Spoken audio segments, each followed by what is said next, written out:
Alors la visite faite auprès des évêques en exercice à la tête d'un diocèse, eh bien cela change un petit peu leur façon de regarder leur propre ministère, mais aussi d'accueillir toute la richesse de la diversité des membres de l'Église qui peuvent les aider à porter un regard lucide, réaliste sur la façon d'exercer leur ministère et leur permettre aussi d'ajuster ce qu'il est bon d'ajuster pour une plus grande fécondité. Donc une visite régulière auprès d'un évêque dans un diocèse, c'est plus un soutien, un moment d'encouragement qu'une espèce d'inspection par la hiérarchie. C'est vraiment une aide qui lui est accordée. Alors, le fait que les visiteurs qui viennent rencontrer un évêque et visiter un diocèse ne soient pas que des évêques peut effectivement interroger un certain nombre de confrères évêques qui estiment que seul un évêque est le mieux placé pour bien comprendre les problématiques, la façon dont il vit, l'exercice de son autorité, de son service.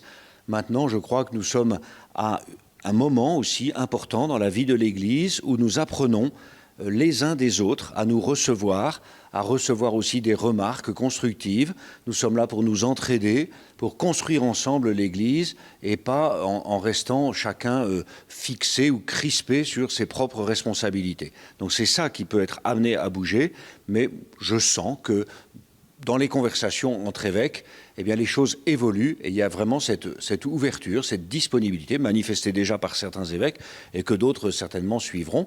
Pour l'instant, c'est à leur demande. Peut-être qu'un jour, ça sera de façon plus systématique et régulière.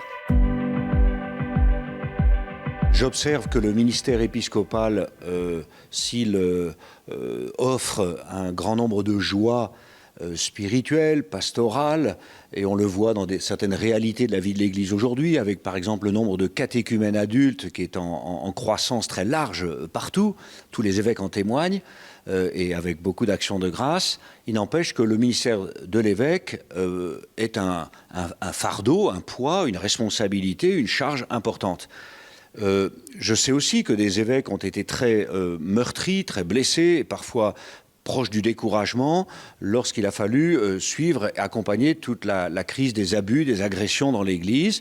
Donc cela a pu aussi placer dans l'esprit de certains prêtres une certaine distance par rapport à l'autorité de l'évêque qui ne serait vu que comme celui qui va les surveiller, au lieu de veiller sur eux, les surveiller pour les dénoncer ou les signaler tel ou tel pas de travers.